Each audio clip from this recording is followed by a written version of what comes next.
Welcome to the Mashup. Tell me whether I'm wrong or right. East or west, up or down, side to side. I sit to stand and fall to fly. Of all of my impulsive plans, popping, locking, salsa dances on demand. I follow leading off the map and stop the chatter, scream happily. So it's tricky when you're this, secret identity that kind of bleeds a little bit into your personal life a little bit. But recently I had to reach out to a federal government department and I ended up in this feedback loop. Will you talk to that guy? And that guy sent you here. Well, you need to talk to that guy. And it just keeps going around and around. And folks, no matter how much we talk about how useless our federal employees are, it's way worse than you actually think when you have to work with them. And that's it. That's it. That's all I got to say. Welcome to Mashup 142. Twos. Another week. How are you doing, sir? It is. I'm doing great. How about you? Yeah, I got no complaints. Hello, Glenn Guibert. Yeah. And then Leanne says, good morning, fellas. Please tell me you're going to talk about catch-up today. I'll tell you what, Leanne, we do have a lot to catch up on. We got a busy show today. We got guests coming on throughout the first hour. And so we're going to get right to it here in about 30 seconds. But I want to talk value for value first.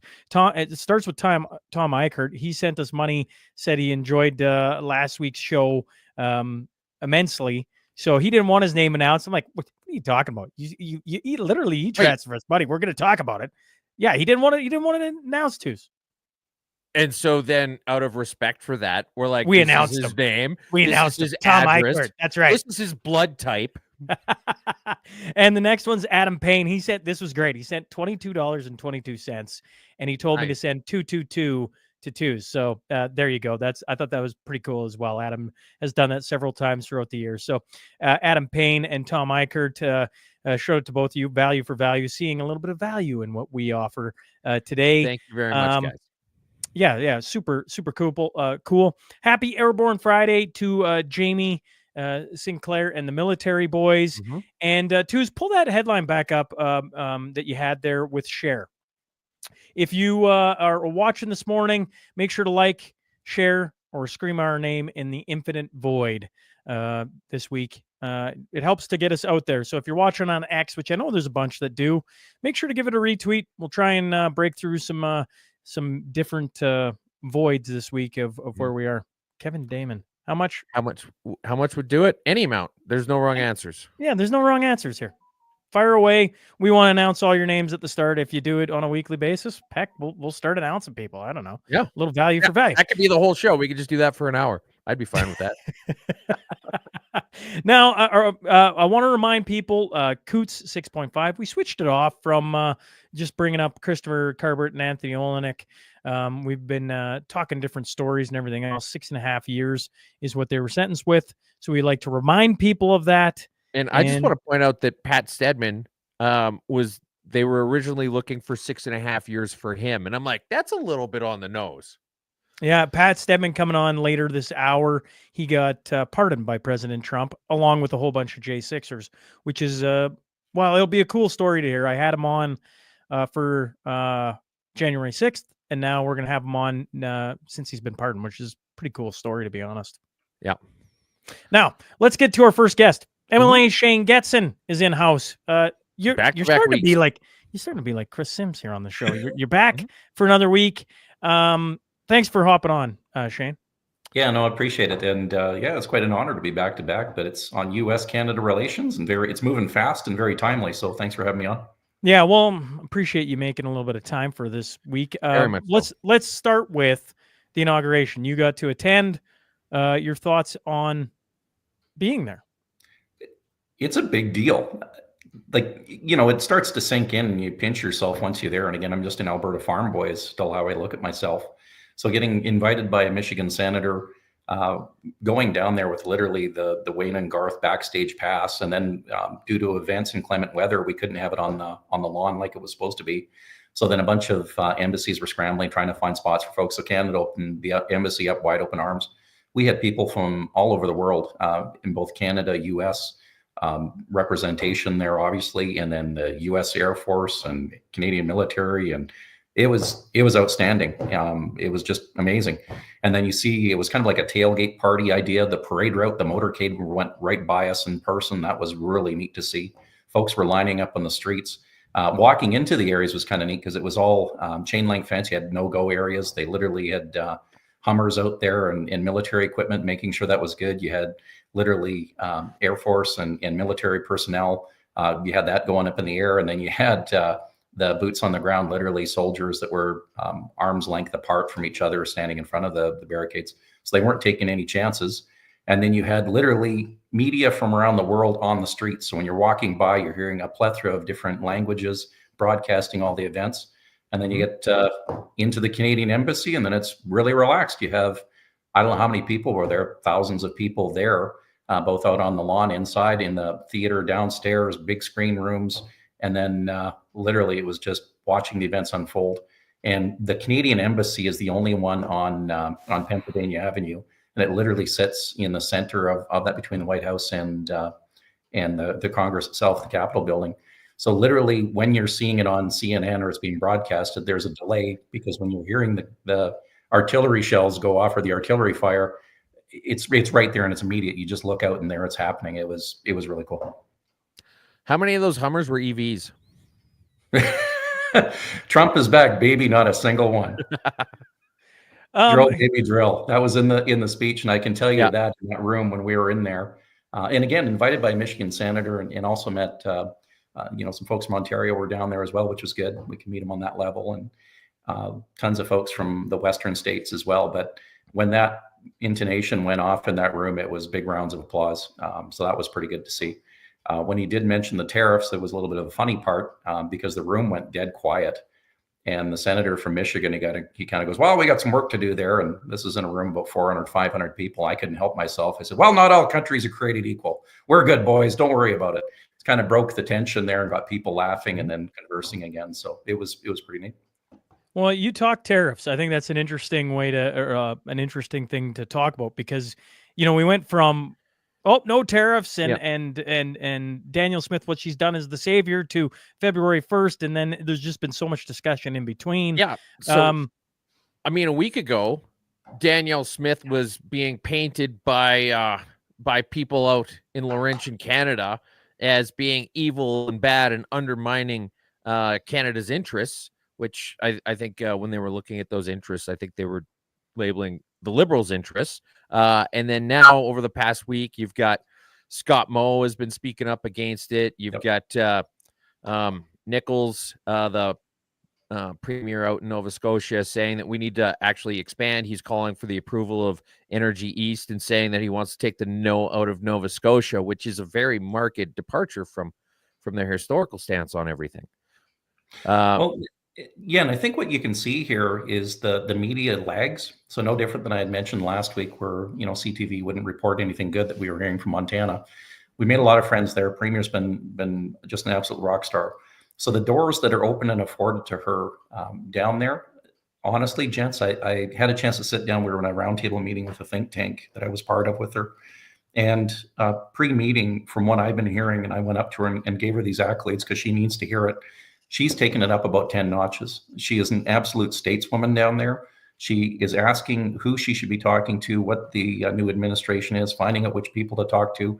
And those doors are being opened to her. So you can see in her media posts that she's been getting these meetings.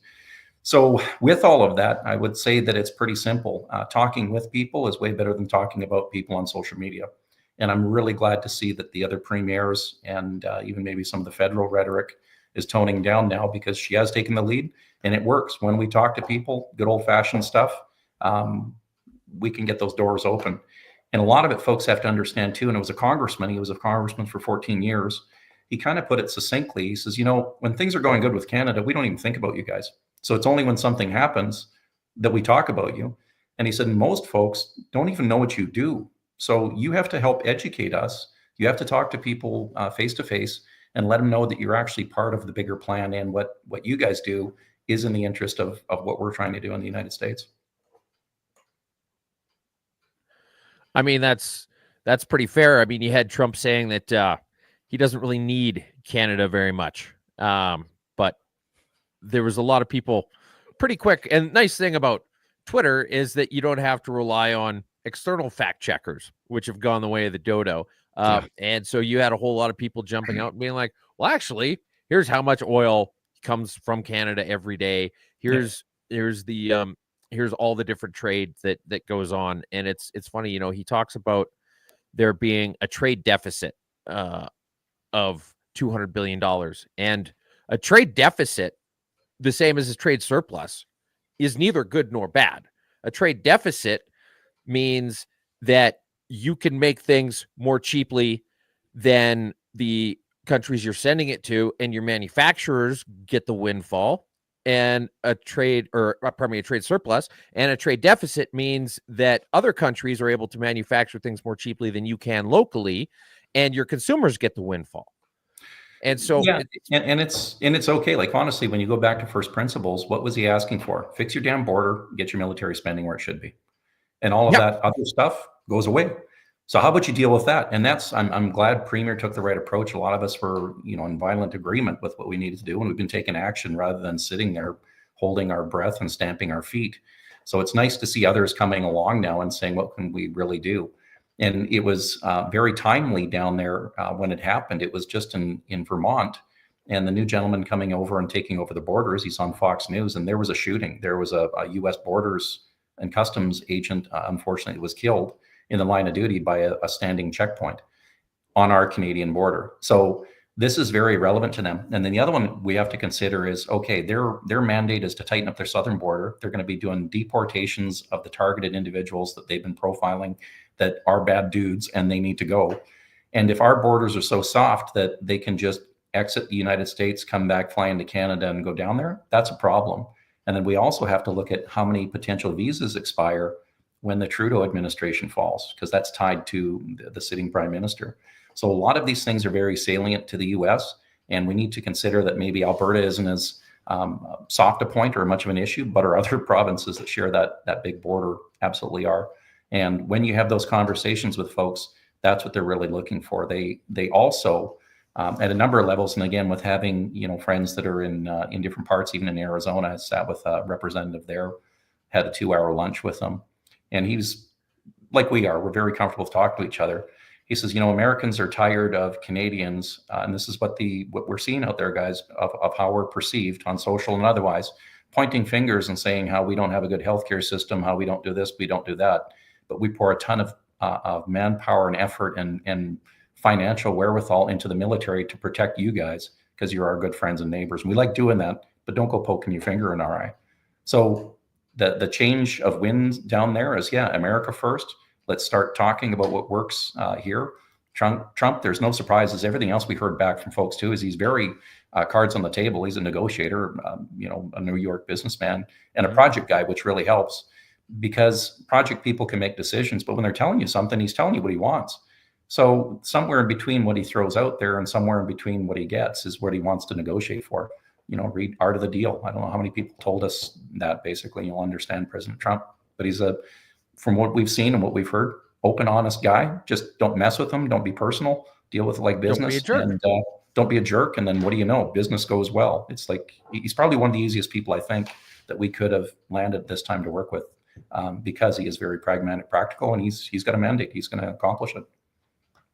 Well, one of the things, I don't know, it seems to me anyway, that the Liberals, as much as they don't like this and don't like that, and there's lots of things they really don't like, but one of the ones that just sets them off the most and makes them just double, triple, quadruple down is when you call them out for being a jerk. And that seems to be really what's happening with the border. Because, they're basically, Canada is being a bad neighbor. And he's saying, stop being a bad neighbor. Like you're being a shitty neighbor. And part of it too, so think about it from the level of maturity. If your kids won't clean up their room. Hey, clean up your room. Hey, clean up your room. Clean up your room or I'm going to ground you. Enough. Clean it up. Mm-hmm. So the kid either has two choices: clean it up, mom and dad, life's good, or stamp your feet and mess around for an hour. But either way, you're either going to get grounded or you're going to clean up your room and it's going to be good to go. But again, with us, a lot of this is just education. It's talking to folks, let them know, and also getting their help, which they are more than willing to do within their administration while they settle in of talking about how integrated our systems really are. So that's what I saw. The other wild thing was, like, this is a big deal. You've got leaders from all over the world that are there in that town at one given time. And the ability to talk to folks in an informal setting, so to speak, and have really good conversations, it was incredible. Like, I got invited to go meet with, I can't tell you who it was specifically because there's some other things, but with an ambassador from a European nation that's looking for energy security in the Watergate Hotel, which was kind of neat for me. You read about it, and all of a sudden you're in the Watergate Hotel lounge and talking about international business. But one thing that well, I mean, there's an interesting precedent there, hey? Yeah. Well, one thing folks should recognize, and it was even like the Uber drivers are kind of the pulse because they get everybody, right, or the heartbeat of conversations in cabs. Everybody knew who Trudeau was. Everybody was asking when we were going to get rid of him. Everybody liked what they knew about Canada and asking when we could, pull up our socks, basically. Like, it was from the last person. One individual, he'd been there for 30 years from India. Another young gent, he had immigrated with his family from Iran. He's, green carded citizen, all these type of things. They're all having the same thing, and they all know who Trudeau is and how it's been too bad he's been your representative for Canada for years. So if I'm understanding you correctly, nothing you can expand on, but you're saying that there may in fact be a business case for exporting oil and gas. There is an absolute business case. And the best part is folks have to understand, again, Premier was kind of getting kicked in the shins a bit, but like, why is she there doing this? Well, in Canada, the provinces have a ton of sovereignty, and she was flexing that. So you can't make an energy deal by going to the feds. It's actually the provinces. And a lot of the states, they look at us and they're saying, boy, we wish we had that authority. So when international different countries are coming, they understand it, they get it, they're very astute. And that's why they're looking to Alberta and looking to have conversations with us directly, not fancy socks. How quickly, I'm just always curious, and Shane always gives me a rough time on this when I have you on to talk. You talk on lots of great things. I'm like, oh, that's interesting. I'm like, all the world knows who Justin Trudeau is. We all know who he is. Everybody wants him gone. Okay, you get a new leader in. How quickly do you think you can change the conversation between, states and Canada? Sure. But then even international, because it isn't just Alberta that has to have these conversations. Like Team Canada is sitting there right now, stomping its feet in the room, to use your analogy, trying to threaten, lots of things, including Alberta's energy sector against the U.S. So how quickly do you think things can change from a perspective of once we have, everybody's favorite leader out? 48 hours. Like the way things move down there, like even the stamping feed approach, that all changed within the matter of 2 days of us being down there, which was incredible. Because again, when it's 1 week from the Premier's meeting, or 2 weeks if it was, all of a sudden she's giving them, I would assume, intel of what's actually taking place on the ground. Like, don't muck this up. Here's what we're into. Here's what we're hearing. All of a sudden, it's we're getting the no out of Nova Scotia. We've got other folks intonating, and then the federal thing, they finally ran their rope. So literally, that's how that administration works. They're at the speed of business. And I think you put the right people in the room. We talk about those items. That does a long way. My opinion is everyone's just done with who's representing Canada. We're done. And if anybody wants to cling on to that, feel free to hold on to the guardrails of the Titanic as it goes down. But the rest of the world has moved on, and the U.S. literally is setting policy for the rest of the Western world right now. So it's that FIFO principle, like fit in or get out, so to speak. Now, you don't want to say what the last part of that is, Shane? So You're on the Mashup. Just for the transcribers, just for the closed caption people, you don't want to expand. And I apologize, guys. I got in at 2 a.m, so I'm a little punchy here today. It's been that's okay. We love punchy. I don't know if you know anything about this show or not, but we kind of that's our wheelhouse. That's Stu's wheelhouse for certain. Now, this is interesting. I just made the connection while you were talking, and I'm like, I don't know why I didn't think of this sooner to give you a heads up. So here's a slight curveball.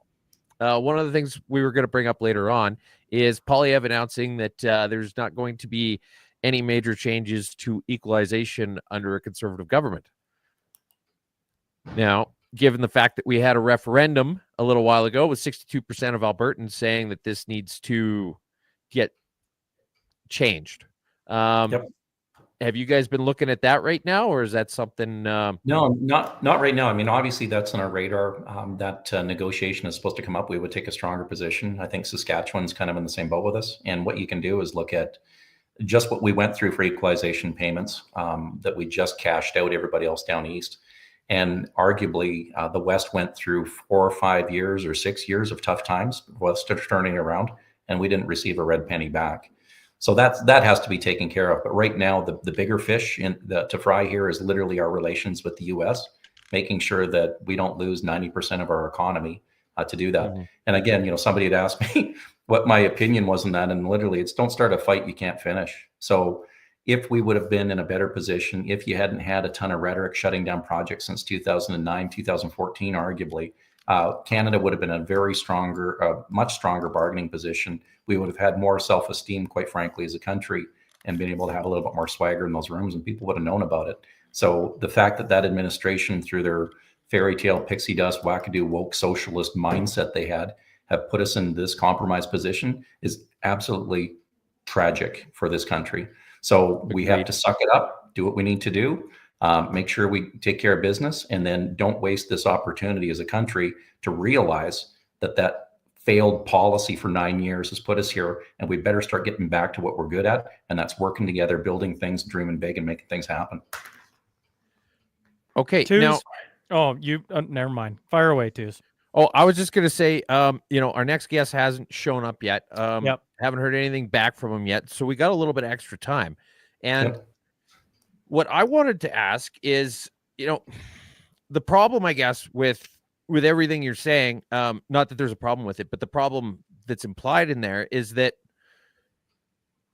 if there's a government in Ottawa that's dysfunctional, dumb, just straight up stunned when it comes to the well-being of the individual provinces, we're basically just one election cycle away from going back to that at any given point. Is there any opportunity for us to, say, as a province, try and take the reins on things like pipeline approval or yeah. Okay. Yeah. So we get caught up in a bunch of things. So if it's within our provincial boundaries, we can do that. We can also make deals. And again, you can see some of the policy changes from the lights to the heavies, where we have barrels in kind. So rather than just getting cashed out as Albertans on whatever it might be trading at, we're actually using that book value that we've always had, and then we're in a better position. So as an example, we could commit that volume on a system somewhere, whether it's new or existing, to another client. And then lock up that supply. Those are the things that we can really assert ourselves on. The other one that is demonstrated time and time again, and what we've seen is the groundwork we've done in the last 6 years by having our office in Washington and doing that, being so assertive, is that it did afford us at a time when we needed it, those diplomatic channels. So here was one thing that's, I had a couple of constituents that turned out they were down for the inauguration as well. So I caught up with them at the embassy, and when they're giving us a tour, Alberta and Ontario share the same office upstairs. And then the constituent asks, well, where's Quebec's? Well, Quebec has their own. They have their own building. Mm-hmm. That is no different than when I was over in Germany. Quebec has its own building. They've checked out before, and they've got so friggin' tired of the feds of not representing them. They just represent themselves. So if the provinces really want to do this, and if they want to, get out of mom and dad's basement, take full accountability for their provinces and the authority that they're afforded under our Constitution, I would suggest that the country is better that way, because then you're not subject to the swings of one strong or weak federal party again. Use it like the Constitution was written, to make sure that we worked as our jurisdictions and regions, and we fully exert our authority when required. That makes Canada strong. Do you think there'll be a lull in that, though, with Poilievre potentially becoming PM later on this year, and everybody saying, oh, well, everything's fine now, we can just kind of just quit worrying about stuff? Yeah, I mean, it's easy to be the dog barking on the side of the road, or pointing at Bozo the clown that's falling down and doing slapstick comedy, can't even help it. I mean, the guy comes out today and has his sweater on backwards while he's doing a press conference. I mean, lay off the ganj, man, and get off the munchies and get yourself together a couple hours early or something. I don't know. I'm so done with this. So with Polyev coming in place, now you're dealing with someone who's professional. You're dealing with someone that I believe has a better interest in the entire country, working as it's supposed to. You'll have the same topical conversations, except you're actually dealing with a grown-up this time and not someone who's ideologically bent. I mean, the fact that all of the front runners are going, what? Carbon tax? This wasn't us. This wasn't my idea. I thought the world was coming to an end, and little Greta Thunberg with her wig was over here, and they're all bought into that Kool-Aid. So all of a sudden, you're telling me it was just a scam, like we all said? Yeah. Okay. Not to mention capital gains tax, Oh, right? Like, yeah. Like this is the most wild thing ever, where it hasn't even gone through everything approval, but the CRA is like, nope, we're going to start doing it, and now you have the leadership for the Liberal where they're race, just trying to absolve themselves of everything that's happened. Everything that's happened. It's wild to watch. So we got something that was talked about that never officially got done, but the CRA is going to do, folks. And now the leaders that are running for the current government, and soon to be, one of them is going to be the acting prime minister for at least a day, are saying they're going to get rid of that. And I can't even keep it straight. I'm like, this doesn't even make any sense. Well, it's just, this whole thing's been a comedy of errors. And the best part of it, in my opinion, is the irrelevance of it. Because with the exception of the Ecos poll, which has the Liberals almost tied with the Conservatives. I don't know if you've seen that, Shane. You've been gone for a little while. There's been some interesting developments in partisan polling in Canada in the past couple days. But with the exception of that, everyone's got them dead in the water. And so you've got this $350,000 entry fee to be leader for a day for a party that's going to be out for at least a generation. And I don't know, having anybody being worried about it is absolutely silly. Yes. So here's their defense as a party. Like, here's how bad it's become. Mm-hmm. They're trying to portray to the Canadian people that Trudeau was the mastermind behind all of this. Really? That's a really good point.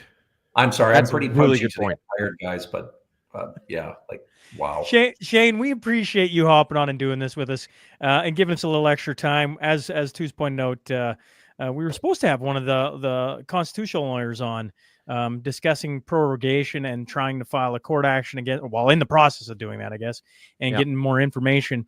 It looks like we're going to be missing James this morning. But either way, Shane, we appreciate you giving us some time this morning, a little extra time this morning, and continuing to help us understand what's going on with Alberta and Canada, and then, of course, being down in the United States and giving us some insight there as well. Appreciate it. Yeah, and again, to the listeners, this is why we go on these things. This is why we are part of these transboundary groups.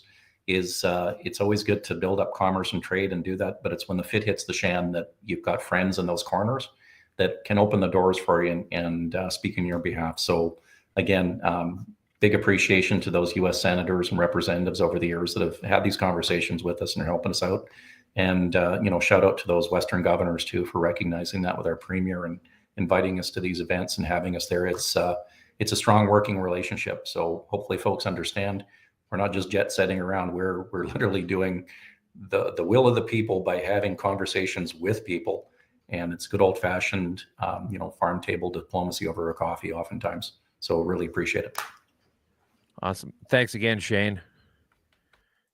There you go. Shane Getson hopping in. He was supposed to give us 8 minutes. He ended up giving us like 28 minutes. So out of the park every time.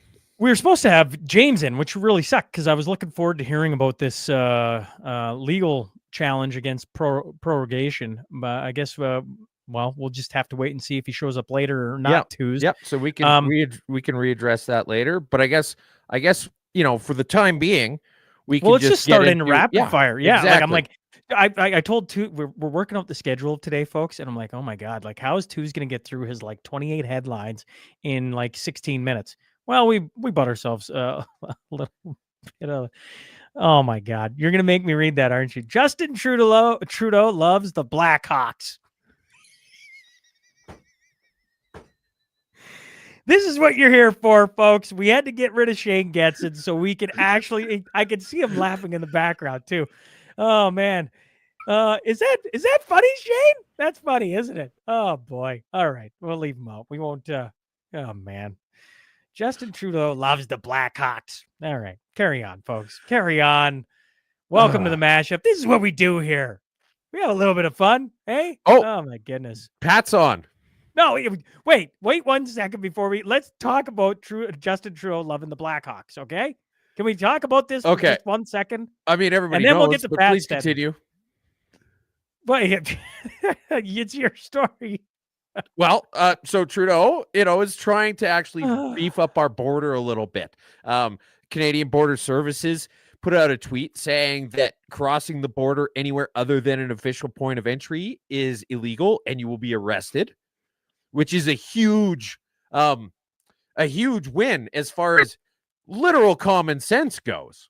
The things that we've been called misogynist and racist for a decade is now officially being adopted by the Liberal Party. And he got 2 Black Hawk helicopters to cover a 5,000 kilometer border, which mathematically is still pretty dumb, but it's a step in the right direction. Oh, man. That's a great headline. All right. Well, let's bring in Pat. All right. So we got our next guest is Pat Stedman. And Pat Stedman, folks, was on the podcast, January 6th, a few weeks ago. Pat, thanks for giving us some time this morning. Sean, it's good to be on here. Well, meet Twos. Hi, Pat. Hey, what's up? How are you? I'm great. Thanks. And you? I'm very good. Very good. Well, folks, for the listener or the watcher, Pat was a participant in J6 and then went to jail for a year. And just recently, you got pardoned. So I'm like, from the short time that I got to talk to you, Pat, I think I'm curious on all the recent developments and things on your side. And feel free to share, well, as much as you can. Yeah. I mean, it's really surreal for me. Like this whole experience has been a lot of loops. So, I went to prison on October 27th. I got out on October 27th the next year. So it was like a full year loop. Literally. Sorry, just real quick though. Did you have an option? Because you mentioned when you talked to Sean before that it was a leap year, so you ended up serving an extra day. Did you try to do anything? Just be like, hey, can we do this next year? Well, technically, I don't think that they were going to go for that. They were already pretty pissed at how long I had pushed it off for, because so what I mean by like the loops. My arrest warrant was signed 3 hours into Biden's presidency, and I was picked up the next morning. So it was literally exactly 4 years. Like every single day of Biden's presidency, I was under political prosecution. And the first day of Trump's presidency, I was pardoned. So it was like January 21st, 2021, the FBI was raiding my house. January 21st, 2025, I was going to meet like my friends, the other J6ers who were just getting released from prison, and like going out, like picking them up, taking them out to breakfast. So like it was a very, very surreal loop for me to go through all that. Who did you guys vote for? we voted for the Libertarian candidate, obviously. Yeah. Well, I mean, Ross Ulbricht got pardoned too. He did. There's been some interesting developments. Yeah, and I'm not super familiar with the case. I mean, I know he was like the Silk Road and everything, but people who I trust have pretty much universally said that. I mean, I can at least see that it was very excessive. So I think it was a good decision on Trump's part to do that. I mean, the criminal justice system has a lot of problems in general. So I'm actually a big believer in the clemency aspect of the pardon in general, just to correct abuses within the system. But yeah, so it was definitely wild. And for me, the pardon, like I was already on supervised release. It's not that big of a deal. I already had my felony taken away by the Supreme Court decision the past June, but it was really for my friends. That was what felt, because I don't like to talk about it in like stolen valor sort of terms, because the military has their experience, but the reality is that the J6 experience, and a lot of my friends are military guys, and they've said this exact same thing, like being in prison, which is like a barracks around all other men. The fact that this is like this big fight, we were doing like tours of duty, like there was a sense of like nobody gets left behind. Like we don't want anybody stuck in there afterwards. And I think Trump really did a good thing in the end. I think it was also good political instincts. A lot of people were saying, you know, only pardon these kind of people. That would have been really demoralizing, and it would not have killed the issue. The issue would have continued. The base would have continued to agitate. He was smart just to pull the Band-Aid off, just do it.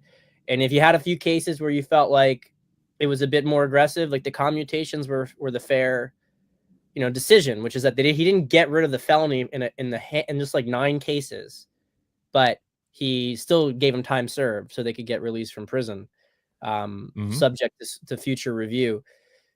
There is an issue, though. I want to mention this because it's something that we may be bringing up more in the coming days and weeks. There are a number of people, including 2 of my friends, who got, they had the J6 charges, but then in the raid, the feds put other charges on them from things that they found in the raid. Fruit of the poison tree. Right. So this is one of the, but they weren't pardoned. So we have a difficult situation right now because they were released from prison. But now there's a situation where, they might actually get put back in because of these other charges. And so we have to maybe agitate for that. In one of the cases, the guy was found with ammunition that he wasn't allowed to have because he was, like, decades ago when he was younger, he had committed a felony. So he wasn't allowed to possess ammunition. The other guy, though, like, they literally just put a case on him. Like, it was like a solvent trap in the suppressor thing. He already had legal licenses for suppressors. He was in the military, and they found like a solvent trap in his storage, and they said, "Oh, you could have turned this into a suppressor, and you didn't get a license for it." I mean, like, you can say that about a can of soup. Well, right, you can say it about a potato. You know what I mean? Like, so those are some things that we have to deal with because, you know, I'm concerned about them. They're concerned too that, you know, one day it's going to be like, hey, you got to go back. The prison made a mistake. You got to go back in. So I mean, that's just got Coot 6.5 written all over it. Yeah. So what, I don't know how much Pat knows about the Coots boys up here, up north, but they were sentenced to 6.5 years for their participation at the Coots blockade during the Freedom Convoy. And it's, you know, like, I mean, twos can share too. Like, there's a ton of things going on with that where you're like, this is insane, right? It's part of the reason why I wanted to have you on, because we talk a lot about the injustices of what's going on with freedom movements, of people trying to stand up to their governments, and then the government going full on blitzkrieg on them, scorched earth, like taking everything away from them. And to see Donald Trump on day one pardon, I think it was 1,500 J6 people, I think is the number I kept seeing. I saw 1,500 plus people charged with crimes. And that's not including the people who had been indicted, whose charges were dropped, because the DOJ indicted a little bit over 1,600 people. In terms of people who are in prison at the time, it was only about 215 or something like that. But, you know, I had been in, I had served my time. Like, a lot of J6ers have already gone through and come out on the other side. So it was over 1,500 pardons, but another 100 some people also just had their charges dropped who were already in the pipeline. So they didn't need to be pardoned. Okay. Forgive me for pulling back to this, but like I saw the video of you and your mom. You know, from our interview, I know, like, you're married, you got young kids. Just curious, like, what has that meant to your family, or I don't know, like, your well-being? Like, I just think about it, Pat. I'm like, yeah, you're out of jail, but like, you still got this all hanging over your head. And as you pointed out with friends and different people you've met through this all, maybe they got charges hanging over them, maybe they're still in jail, etc. You know, like, being there with your parents and you know, I assume your wife and kids. What has that experience been like? It's almost like it's hard to put to words. It's like a relief, I guess you could say. There's a lot of relief, but it's almost like you're still getting used to it. Like, I haven't been able to move outside of the state of New Jersey for 4 years That's without. basically prison in and of itself, isn't that? Yeah, like if I wanted to leave this, I mean, there's been some variation in the conditions. Sometimes I actually couldn't leave it. Other times I could only leave it with permission, right? But I've always I think had you like, weren't in Nebraska, right? yeah, right. I've always had somebody like staring at me. Always someone like monitoring everything I did. There's always a sense like anything I make a mistake, I'm gonna get screwed. Basically, they're just waiting for me to make a mistake, and I've experienced that because like, you know, I might post something on social media and then it turns up in some prosecution's argument about why I should, and you know, it's like not even like it's like innocuous stuff, you know what I mean? Like, but they'll twist it, they take it and they twist it. So it's kind of like hard to come to terms with the fact that, wait, I'm getting my passport back in like the next week. Like I'm gonna be able to leave the move. country. Like Mhm. I have You're going to no be able to encumbrances. maybe find your voice, you know, like while you're talking, Marco Van Hugenbos, once again, Pat won't know that name. He's going But to he jail got, for 120 days. yeah, and one of the things that they used against him was coming on shows like this and others, and what he said on there in his court case, right? Because they showed they used it to show like, I don't know. Once again, I might be twisting this a bit, but not remorseful or that he knew about Yeah. it or blah blah blah blah blah. And what you're So- pointing out, I think, to the audience and myself is like now you can actually use your voice again, because if you started using your voice, they might twist that and put you back in prison or not allow you leave your state or you know, just use your thoughts against you. Yeah, and it was always a balance because, you know, you didn't want to bend the knee, but then especially Mhm. as like somebody who has a family, you know, you start to think about, well, you know, what are the retaliations for this? It's not as if like it's just me having to take it. Like if I do something, then other people bear the consequences of me doing something. And so Which Nuremberg court had a thing to say about that, didn't they? I'm not Communal sure. punishment. Oh yeah. Yeah, how it affects everybody. It affects everybody with it. So I mean, it's like getting used to this, but I have to say, like Trump, the last 3 days, you know, it's made the entire thing worth it. Well, Without how a did that play out for you? How did what play out? How Well, did the like, were you? I'm guessing you were still in New Jersey. So, did you get a phone call from somebody? Was it somebody so I fancy, or did you get like a letter, or what? so I was able to go across the river for an inauguration party. I was in Philadelphia. So I was Okay. in Pennsylvania, and I was at an inauguration party, and I I had thought it was going to come. I wasn't so worried about my own pardon because I knew the nature of my offenses were not really the pardons that were under dispute. I was very concerned about other people though. And honestly, and I wrote this in my letter to President Trump, me and like about 100 other people got letters to him that I wasn't going to accept a pardon if my friends were in pardon, the guys who had some assault charges. Cause that just, to me, it's just like, I don't want this if they're still going to be in prison. You know, it just doesn't feel good. It doesn't feel good to have it. So I didn't know, I wasn't 100% where he was going to go. My heart told me he was going to do basically what he did. So it was about like 9 p.m. and I was there, and you know, first someone said it like it was kind of like a rumor, and I was like, did it actually happen? And then I got a text from my lawyer, and he said congratulations, and I was like, all right, well, my lawyer tells me it. Like, Okay. Yeah. now I feel pretty good about it, and it was at that point that I did that video with my mom. You know, we were surprised like it was so late in the day. I thought, well, maybe it'll be tomorrow, but yeah, they let him out. I mean, they let him out that night. Like my guys got out of prison at like 3 a.m. And it was honestly like a really beautiful thing. Like the entire prison was going crazy, like shouting like USA, USA, like we are the champions, like banging on the windows. There was a lot of solidarity. And I can tell you as a J6er who went to prison at first, there was a different perception initially from a lot of the prisoners, you know, very minority dense, the prison population in the United States. Mhm. Like by last spring, it was starting to change. There started to be more respect. You started to see actually like a movement towards Trump. I think that for them, it wasn't even just about, you know, the fact that like, I don't think that they've seen a politician kind of keep their word like that.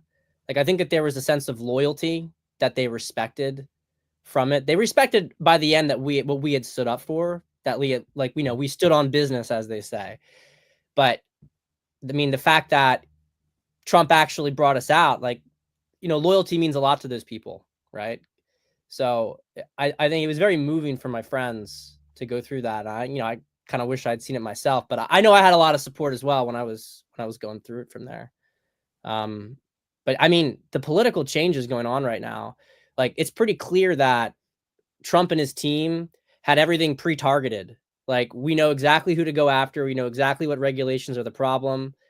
And this is like a political blitzkrieg right now. I mean, for perspective, for people in Canada and beyond, the United States has existed more or less in the same structure, because by my reckoning, we've gone through 4 structures of the United States so far.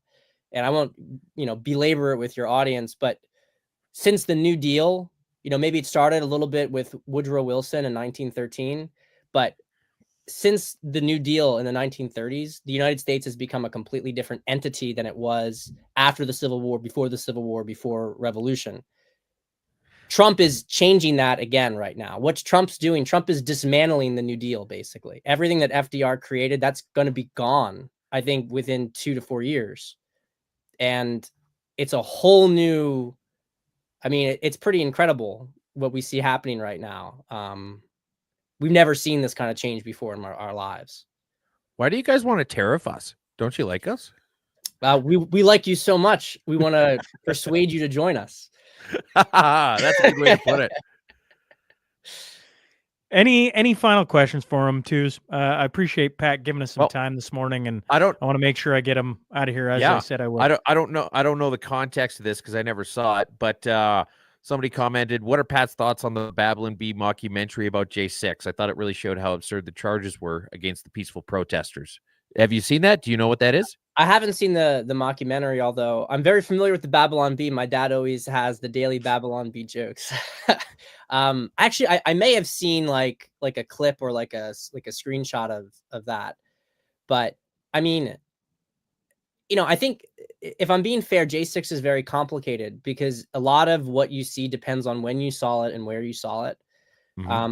There were definitely moments of violence, and there was violence that the police directed against protesters. And then there was retaliatory violence that some protesters directed against the police.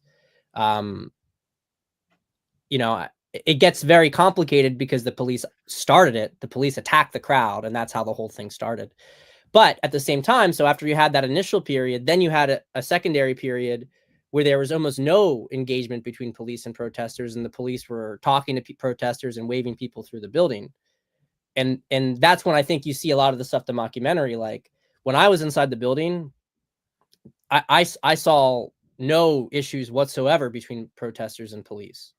There was nothing. The only time that then tensions heated up again after the police again randomly shot Ashley Babbitt and killed her. So it's like you have this. It depends on when you look at it. But yeah, I mean, the Q shaman Jacob Chansley, right? Like, he was escorted actually down through the Capitol by like 6 policemen. So yeah, I mean, and that's why the whole narrative around it is really ridiculous, because like how are people in those situations? How are they getting into so much trouble when you have police engaging like that? People weren't disobeying police orders. Overwhelmingly, they were not disobeying police orders. Well, I mean, look what happened with the Gretchen Whitmer assassination attempt. Well, you know what's interesting about this? This is really important. The person in charge of the FBI field office in Michigan he was there. So so during the Gretchen Whitmer thing, there was an individual, I can't recall his name, but he was in charge of the Michigan field office, and he set that whole thing up because that was a setup completely. Yeah. And thankfully, the people were largely acquitted by the Michigan jury, because it was something like 2/3 of the people were feds. Most of the people who like started it, the non-feds, like one had like provable mental disabilities. Like there was the whole, like the feds brought all the ammunition, they brought all the stuff. But here's the thing: the guy who ran the Michigan field office, where did he get transferred to right after the Gretchen Whitmer thing? Washington, D.C. So he was there during the Capitol riot. So, I mean, you can see these like deep state individuals get moved to where they want the next thing to happen. I mean, that could have, in fairness, though, I could see that being a happy coincidence with them saying, hey, you know what? You did a great job of indicting this mentally impaired person. We're going to give you a cushy promotion. Like I could see that playing out just as easily, to be fair. Yeah, it's true. It's true. Pat, thanks for coming on. Yeah. I know I can safely say on this side, we're very happy for you that a pardon came. And, like you've pointed out a couple things pretty clearly on, our skepticism. I think I can speak for twos on our skepticism of politicians sticking to their word and seeing it play out. Because when I talk to you, I'm like, we'll see if he does it. I remember thinking it after I got off you. I'm like, we'll see if he does it. And appreciate you coming on and sharing part of the story. I think it's important for people to hear. I know it's important for me to hear sitting on this side to have some good news on this show. When we talk a lot of the stupidity of the world, to have you come on and share, about the J6ers and everything else from the American standpoint. Any final thoughts before we let you out of here?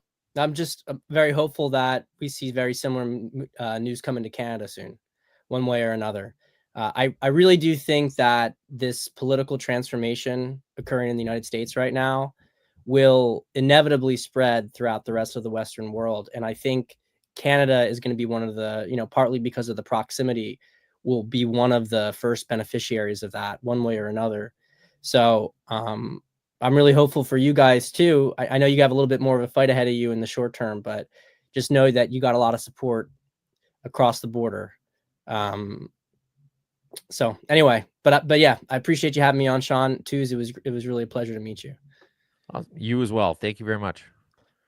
All right, folks. Pat Stedman. So he just got J6, spent a year, 366 days in prison, and just got pardoned here with the inauguration of Trump. So that's a pretty cool story, Twos. And I appreciate him giving me some time. I was trying to get a hold of him. I'm like, there's no way I'm going to get a hold of him. I could just imagine his phone after he gets pardoned, how much it blew up. Yeah, you'd think the guy's just okay. Well, I guess I got to get a media manager now. Yeah, no kidding. Yeah. He does have a book coming out. Trump. When if Pat's still listening, when the book comes out, we're gonna have him back on because I want to make sure that we try and support that. I think that'll be a pretty cool story. Now, is this my next headline? Or Here's your next headline. Here's no your vindication. All right, folks. Welcome to the mashup. We've spent what is it now? 52 minutes. It's time to rock and roll. Yeah. We're gonna be flying through this stuff. So Biden's last act before he left, which is probably also his first act, because let's admit it, that guy was on autopilot for 4 damn years. Biden pardons Fauci. All right. Now, just out of curiosity, like, why would you ever need to pardon somebody in a position like Fauci? Unless perhaps, just maybe, there was a little bit of chicanery, a little bit of skullduggery. People weren't being exactly honest. Sean? I would say that if you have to pardon somebody, chances are there's something you had to pardon them. I don't know, or not like exonerate him, right? I would say Fauci. I have a lot of thoughts too. I'm sure the audience has a lot of thoughts on Fauci. No, I mean, there's been an entire freaking book written on him. RFK, And Pat says his book's coming out roughly in Easter. Okay, sweet. All right. Well, so Rats Abandoned the Sinking Ship of the Week. We got 2 of them this time. Jenica Atwin, who you guys will remember was the floor crosser. Fredericton MP Jenica Atwin. Yes. Yeah. She crossed the floor from the Greens a few years ago to go over to the Liberals, and now she's going to be taking a break from federal politics. Well, no shit, Jenica. You're all taking a break from federal politics right now. It's called proroguing. And then the other one is Harjit Sajjan is retiring from politics. Yes. Unconfirmed reports. I guess he's going to spend his time afterwards designing buildings. He's going to be an architect. it's just I'm just enjoying watching all of them jump. I Oh yeah. don't know about anybody else. I'm just yes. enjoying seeing them all go. It's time to go spend time with family, or it's been so much fun and everything else, and you're like, all right, good riddance. See you later. Have fun. Yeah, peace out, motherfucker. All right, now we're getting into the rapid fire stuff. All right, inflation ticks lower to 1.8% in December, thanks in part to the GST tax break. Ooh. This is from Justin Trudeau. Justin Trudeau here is confirming what we already know, which is that when taxes are higher or when taxes are lower, it decreases inflation. Ergo, when taxes are higher, they would increase inflation. So all of this stuff about him saying that the carbon tax is not causing an increase in food prices, this tweet right here flies directly in the face of all of that. Charlie Kirk, Stellantis, the owner of Chrysler, Jeep, and Dodge auto brands, has announced that it is moving 1,500 jobs from Canada back to Illinois to manufacture new Dodge Durangos. Yeah, the three most expensive things in manufacturing are materials, energy, and people. Canada has extremely expensive, at least two of the three, that being the people, which is unionized, and the energy, which is goddamn expensive because of the carbon tax. So, of course, people are moving away. And so this is a layup for Trump. It's a gimme. This is an open net goal. U.S.-Canada relations, twos. We got a whole bunch. Do you want to get into some of that, or did we cover it all with, do you want to go to Stephen Guilbeault? Yeah. Let's here. I'm just going to play this clip here, and you guys are going to love it. Yeah. Here you go, Stephen Guilbeault. 9 months ago. If there's a measure somewhere that someone can find multiple occasions, I'll read you exactly what you told me 9 months ago. If there's a measure somewhere that someone can find and point to me that will help us achieve 10% of 2030 targets at no extra cost to consumers lying around under a rock somewhere, someone needs to show it to me because I haven't seen it. Have you seen it now? I mean, I basically have two choices here. I can stay in the party and continue help fighting to protect the environment, fighting climate change, or go pick my bags and go home. I remember doing multiple. All right. So there is him saying what we all already knew, is that climate change, 12 years to save the planet, the biggest existential crisis this planet is facing. There is no planet B. But it's not important enough for him to update his fucking resume. Like, imagine that just, like, okay, you can save the planet, but you'll probably have to just, do a couple job interviews and stuff afterwards, and you might not be employed for a couple months. But you could save the planet. And they're like, well, you know what? I got a pretty good gig where I'm at. And I mean, what if there is a planet B? Like, it's just, this is so disingenuous, and limited kudos to Vashi for pointing this out, and it's well done. But the obvious follow-up question is that if the carbon tax is single-handedly keeping the planet from turning into a fiery ball of death and destruction, why do you care more about your current employment than that? Before we get to the next headline on Rapid Fire News, I want to remind people, if they're watching on X, if they're watching on different platforms, make sure to share this sucker, would you? We're closing in on 1,000 people watching. I don't know about twos. I'd love to see it get over that. So give us a share, give us a like, help spread the good news. Now, I don't know about this being good news. Nenshi nominated in Edmonton, Strathcona. So this is Notley's riding that she abdicated when she was resigning, and I called this.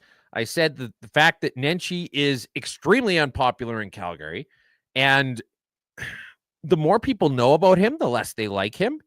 He's going to go with the seat where he's going to win no matter what, because he can't take the chance of losing that seat, and that's what he's doing. And so, yeah, there's the mayor, the 3-term mayor of Calgary, holding up an Oilers jersey. I mean, nothing. You gotta love those principles. Hey, look at that, Sean. Aren't you glad to have that guy cheering on your team? Yeah, I don't know what to say. Here, twos will be happy about this.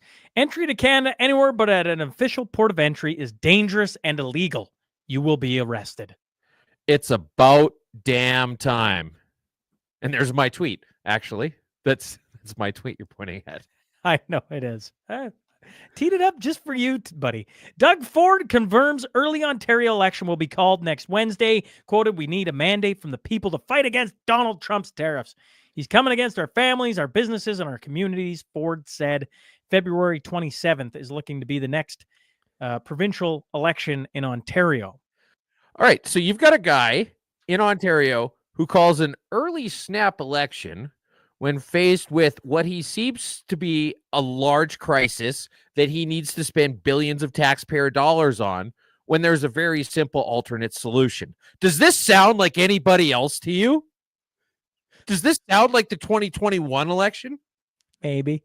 Why the fuck is there's got to be somebody out there who's going to say, look, you can do this, but you have to run under the Liberal banner. Because there's nothing. This is literally the Liberal playbook. This is politics, man. They're all dirty. Like, this is just politics playing itself out. He sees an opportunity to get into government for, what is it, another 4 years, and he's calling a snap election early. The polls show, this is what it shows. We're going to be able to speak to Donald Trump. We're going to be whatever. Doesn't matter. And this is the day after he announced that AstraZeneca has a $820 million research facility being opened in Ontario, made partially, happened in part partially because of $16.1 million of taxpayer money. So you've got a guy who's giving out handouts to dubious vaccine manufacturers while trying to get himself reelected. Don't forget this one either. Right? Yeah. The Canada's $52 billion EV gamble didn't pay off. Observers say this is there you go. Really? Really? Yeah, there you go. Really? There you go. Oh no. I love how they the actual car manufacturers were like, we lose money on every single one of these that we sell. People don't want to buy them. By far our largest market is rich people buying a second unnecessary vehicle. No. Just let me make that point. Let me make that point here real quick. Make the point. Fine. It's not going to do anything to decrease your carbon emissions when you're paying for the mining, manufacturing, transport, and delivery of a second car you don't fucking need. That's my point. Continue. Can I just say the last point I have on Ford, this article? He says if he's elected, folks, he's going to be working 20 hours a week for you. So if you're sitting in Ontario... did he seriously say he's going to be working... I will be working 20 hours a day. What a load of BS, if I've ever seen it. Yeah, there's no way. Ford doesn't get up till probably 10 a.m. every morning. Like, whatever. What a load of jargon from that guy, right? You think he's getting up? You think he looks like Jocko Willink, Toos? He's up at 4:30, crack of dawn, getting up to go at her? Not a chance. He's looking at his treadmill, eating ice cream for breakfast. Yeah, come on. Kraft Heinz slams Trudeau for floating ketchup as a trade target. Yeah, so Justin Trudeau, not unlike Chrystia Freeland's if you're poor, you could just cancel Disney Plus.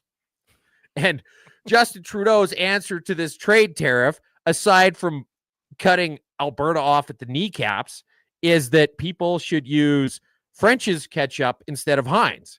And then Heinz came back and they said, we make all the ketchup in a plant in France with tomatoes that come from Leamington, Ontario. Justin Trudeau doesn't know what the fuck he's talking about, which is pretty on point for that fucking guy. 45 firearms stolen from the RCMP since 2014, including a grenade launcher. A grenade launcher has been stolen from the RCMP.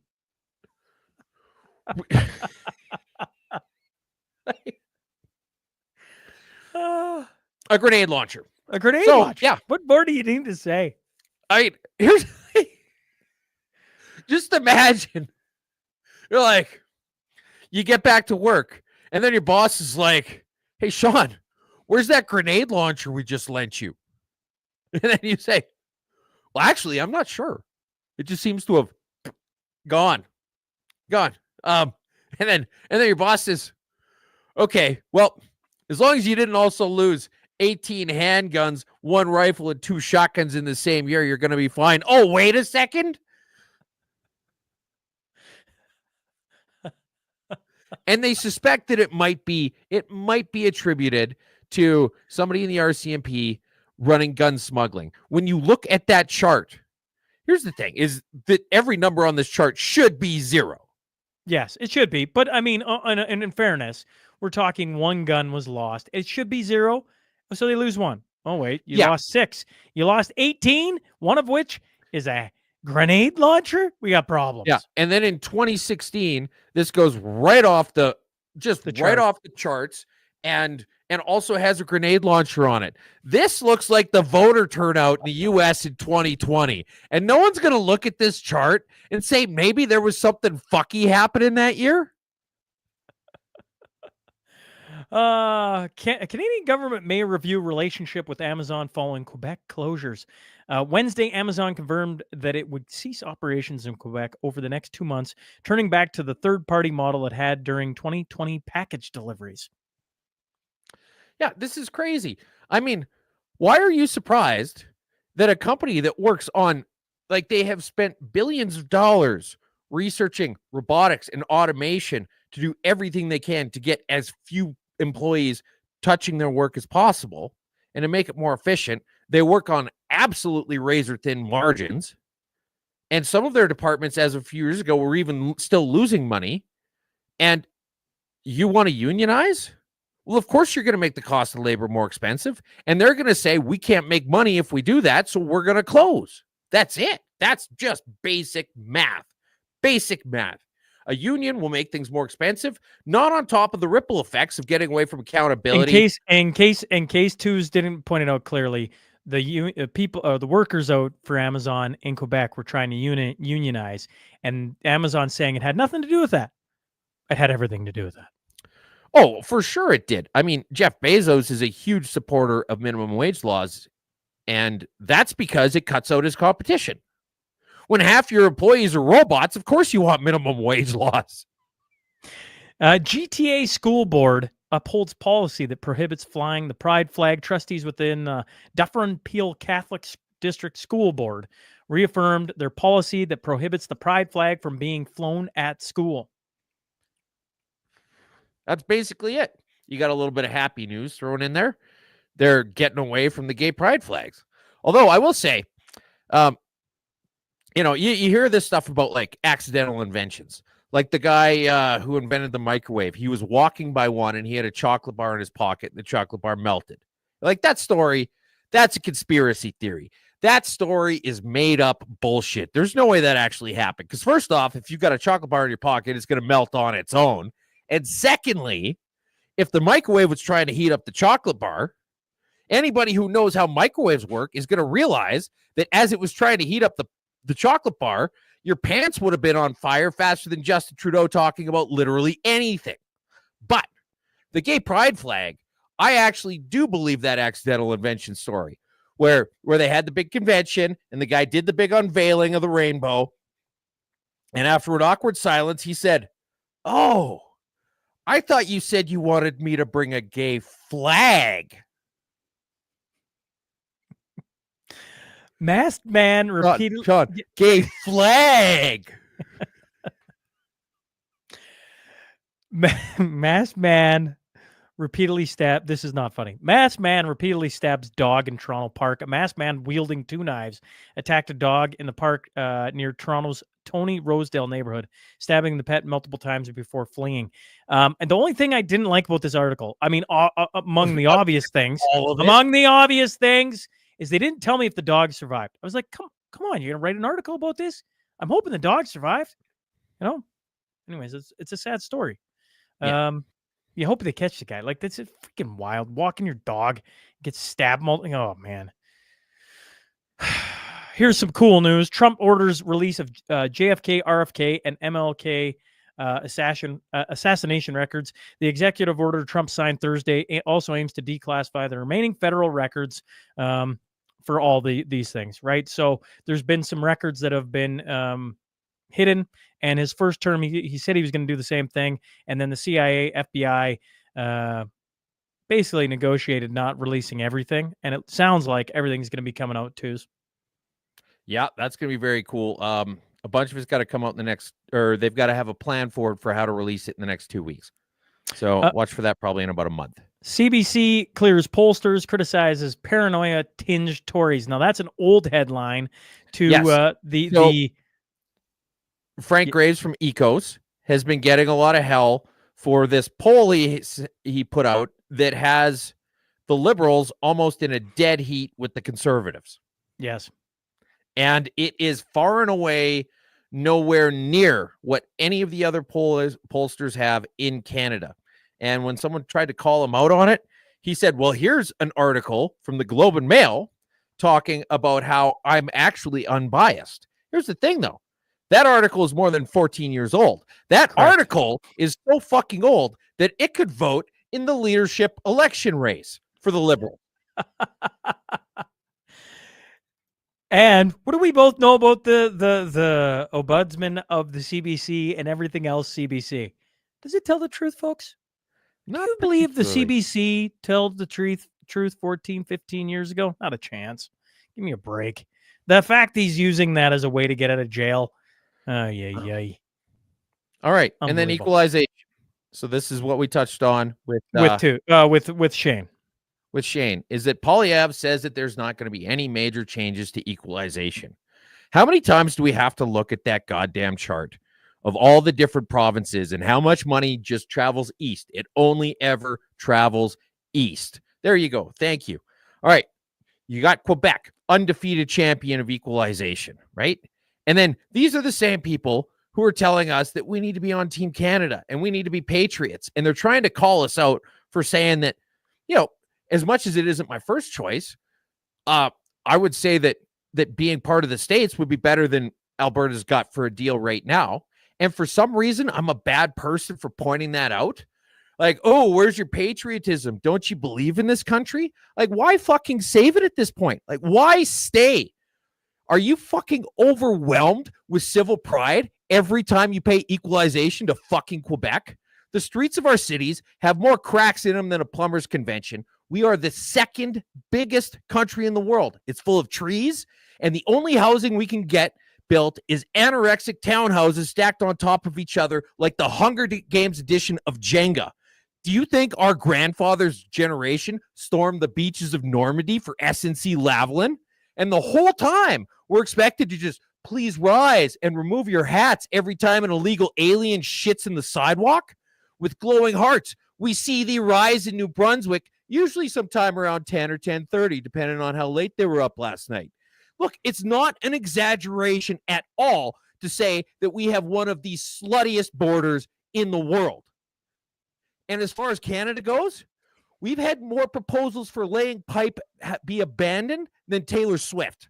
I've got to drive 2 solid days to find the leaf on our goddamn flag. But it's okay, though, because on the way, I can stop at our greatest Canadian institution, order a double-double, and have a temporary foreign worker fuck up the order so badly that I somehow leave with a Big Mac. The media straight up lies to us every goddamn week. We all make less money than we did a decade ago, and the only job growth in this country is for government paper pushers that are less than useless.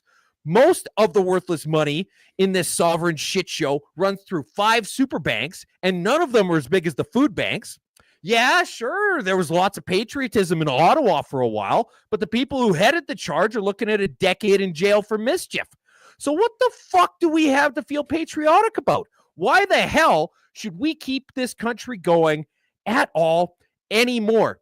Because when push came to shove, the rest of Canada jumped at the chance to throw the West into the economic volcano. And now, 1 week later, nervously laughing, asking if we good, and offering a fist bump isn't going to cut it this time. You showed us what we are to you, and there is no unfucking that goat.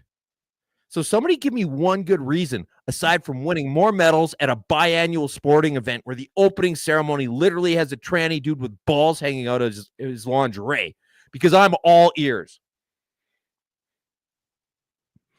All I can think, folks, is never go full twos. Unless you're twos, then go full twos, Tell me I'm wrong. Tell me I'm wrong. Shall we do that? No, I mean everybody's chiming in. They love when twos goes full twos. Shall we do Goofy? Yes, Goofy. Let's go into some of the weirder stuff going on. Nearly 250 million children missed school last year because of extreme weather. UNICEF says. Okay, our schools suck. How is this a bad thing?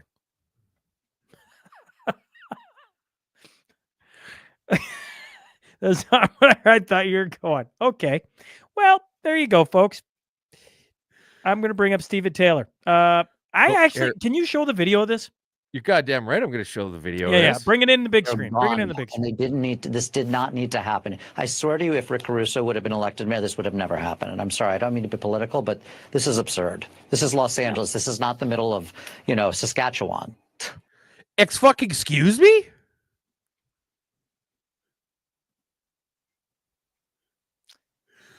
First off, there is no way that you would find a hill that big in Saskatchewan. And there aren't a lot of fucking oceans either. There is nothing in this that looks even remotely like Saskatchewan. That's where you take it. Okay. But just out of all the random digs, we're just out of left although field. we don't look like anything, I think what he's slighting Saskatchewan for is that we can't find our way out of a problem like a fire, which is like, dude, he's making us sound like we're a second world nation or third world nation too. Like, what? I can't believe that showed up. I can't believe we get the dig. What the hell? What did we even do to deserve that? Goofy news. Somehow we got stuck in with California. Like, what? Anyways. Yeah. How about some lighter stuff here? This is fantastic. This is fantastic. Okay, Arizona iced tea is still 99 cents. They quoted that fact that Netflix is continuing to go up. It went from $7.99 a month. And anyways, it doesn't matter. And their premium is $25 a month. Netflix is going up $7 a month. It used to be $7 a month for Netflix, like 10 years ago. But they got wrestling on it now too. They got a Jake Paul fight where Mike Tyson kind of looked like an old man and stumbled around. They had NFL on Christmas Day. And I don't know why I'm promoting what Netflix does. Anyways, that's why they're charging more. But Arizona chimes in. Arizona iced tea is still 99 cents. Yep. And the Costco hot dogs are still cheap too. And then we got another one here. This is somebody calling out CBC for sucking. Apparently they interviewed this guy, Ken Bossencool, and they got his name wrong. They said that he was the founding partner of Meredith Non-Essential and Phillips. CBC just needs to fucking go away. How labeling cartel terror. This is the New York Times. How labeling cartels terrorists could hurt the U.S. economy. Yeah, the Mexican drug cartels. If you start calling them terrorists, it's going to have negative repercussions on the U.S. economy. And what else do we have here? Oh, yes. We got Jagmeet. We got Jagmeet. So the background for this is that Elon Musk, who's this, brilliant but autistic as fuck dude, was just waving and dancing all over the place. Yeah, he was way too my heart excited. goes out to you. And anybody who's having an honest conversation about it says that he's not actually doing a Nazi salute. But here's Jagmeet Singh talking about this exact thing. And I'm going to pause it at a couple points as we go. Pierre Poilievre was endorsed. This is Jagmeet Singh. Jagmeet Singh talking about Elon Musk and what he thought was a Hail Hitler salute. And we can see here from the pause frame that Jagmeet Singh is doing what appears to be a Hail Hitler salute. Musk. Now, absolutely. There's another one. Absolutely. And we needed it took a while to get that out. So thank you for the shout outs. Yeah. And then he got endorsed by Elon Musk. Stupid rambling, not saying anything fancy. Thank you. Here it is again on the other side. He's on the other side now. Because the one side of the crowd got the Hail Hitler, but the other side hadn't yet. Here's him in a speech about Hail Hitler salutes. Oh, here's an even better angle. Keep it going. Yeah, Elon Musk is a part of an administration that threatened our country, that threatened Canadian jobs, that threatened our sovereignty, threatened to use economic. Oh, yeah. So there you go. Just in that brief little clip, you can find multiple instances of him hailing Hitler. Here's him doing another one. Someone's got a great picture that they put in. This guy, the NDP are not a serious party, Sean. They are not a serious party at all. At all. All right. Okay. And then happy news? We got any happy news?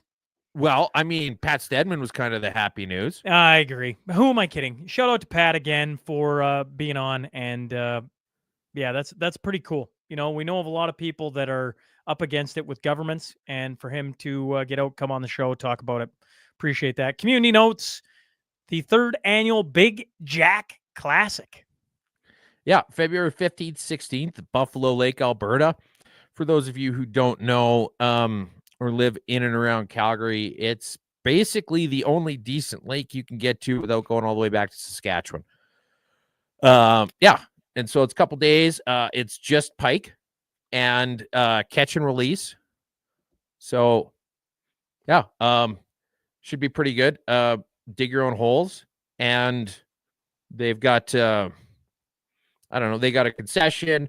They've got $6,000 in cash and prizes that spread out pretty widely. I was talking with one of the organizers. They specifically don't want to have a bunch of professional anglers. They want this to be more of a family-friendly thing.